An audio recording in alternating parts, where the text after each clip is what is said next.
ஒரு தாயின் மனசு எவ்வளவு வலியோ அதை கூட அவள் சிரிச்சுக்கிட்டே மறைக்கிறாள். இந்த கதை ஒரு தாயின் வாழ்க்கையில் கடைசி நாள் போல தோன்றியது. ஆனா ஒரு அதிசய திருப்பம் நடந்த உண்மை சம்பவம். நீங்களும் உங்க அம்மாவை நேசிக்கிறீங்கன்னா இந்த கதையை கட்டாயம் கேளுங்க. இப்போ இந்த உண்மை சம்பவத்தின் கதைக்குள் போகலாம். அந்த பழைய வீட்டின் வாசலில் 68 வயதான பாப்பாத்தி அம்மாள் ஒரு நாற்காலியில் அமர்ந்திருந்தார். அவங்க கையில ஒரு பழைய புகைப்படம் ஒன்று இருந்தது. அதுல அவங்களோட ஒரே மகன் முரளி, அவன் மனைவி, பிள்ளைன்னு 3 பேரும் சிரிச்சுக்கிட்டே இருந்தாங்க. தினமும் இந்த புகைப்படத்தை பாப்பாத்தி அம்மாள் பார்த்துக்கிட்டே பேசுவாங்க. முரளி, நீ சரியா சாப்பிடுறியாப்பா? உன் பிள்ளை நல்லா படிக்கிறானா?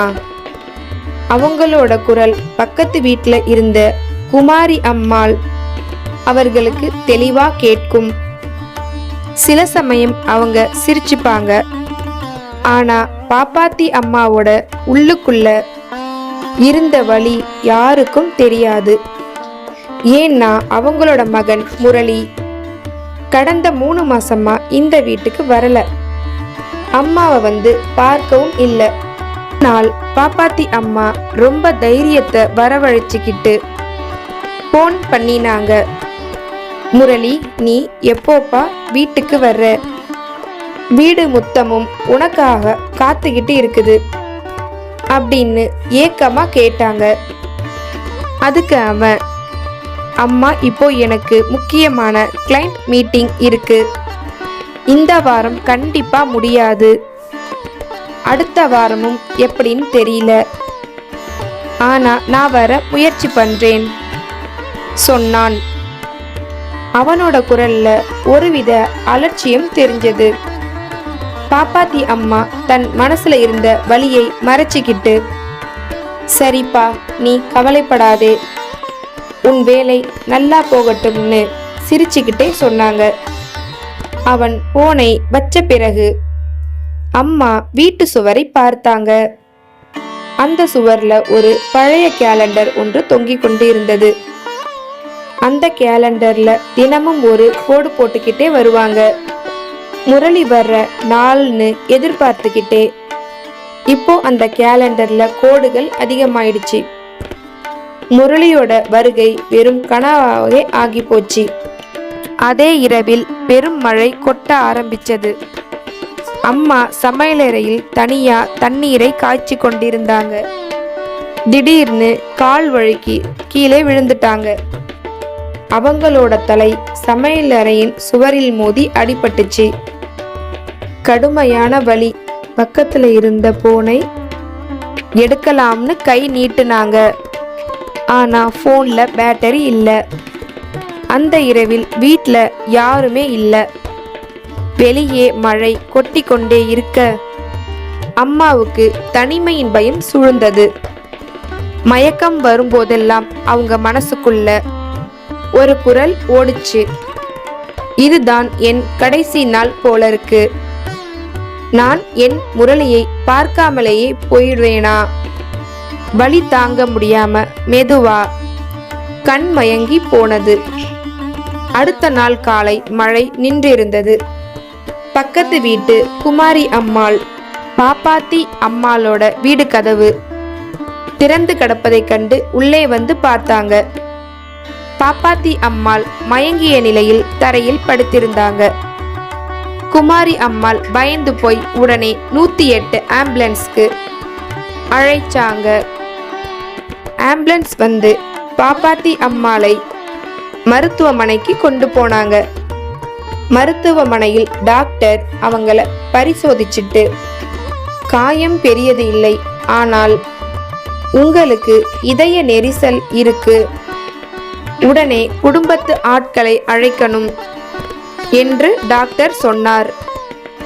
இந்த செய்தி முரளிக்கு எப்படியோ போய் சேர்ந்தது. தன் அம்மாவோட நிலைமையை கேட்டதும் அவன் மனசுல ஒரு பெரிய அதிர்ச்சி. தான் செஞ்ச தவறு அவனுக்கு உரைக்க ஆரம்பிச்சது. அவன் உடனே வேகமா காரை எடுத்துக்கிட்டு அம்மாவை பார்க்க வந்தான். மருத்துவமனையில் அம்மாவை பார்த்ததும் அவனுக்கு கண்ணீரை அடக்க முடியவில்லை. அவன் அம்மாவோட கையை பிடிச்சுக்கிட்டு, அம்மா என்னை மன்னிச்சிடுங்க, நான் உங்களை சுத்தமா புறக்கணிச்சிட்டேன் அழுதான். அம்மா மெதுவா கண் திறந்தாங்க. மகனோட கண்ணீரை பார்த்ததும் அவங்களுக்கு எல்லாம் மறந்து போயிடுச்சு. முரளி, நீ வந்துட்டியா, எனக்கு வேற எதுவும் வேணாம்ப்பா, நீ வந்ததே போதும்னு சிரிச்சாங்க. அந்த நிமிஷம் முரளியோட கண்ணீர் அவங்க கையில சொட்டுச்சு. அந்த கண்ணீரில் அவனோட தவறை உணர்ந்த வருத்தமும் தாயின் அன்பை உணர்ந்த நிம்மதியும் இருந்துச்சு. அதிர்ஷ்டவசமாக பாப்பாத்தி அம்மாள் 2 நாட்களில் நல்ல குணமடைஞ்சாங்க. முரளி அவங்கள தன்னோட கையால வீட்டுக்கு கூட்டிட்டு வந்தான். அவன் வீட்டுல ஒரு புதிய நாற்காலி வாங்கி போட்டான்.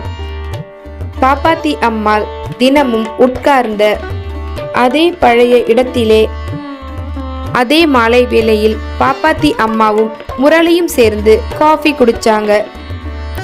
அம்மா சிரிச்சுக்கிட்டே, என்னடா இனிமே அடிக்கடி எங்க வீட்டுக்கு வருவியான்னு கேட்டாங்க. முரளி அவங்க கையை பிடிச்சுக்கிட்டு, அம்மா இனிமே நீங்க சொல்லாமலேயே நான் தினமும் வர்றேன்னு சிரிச்சான்.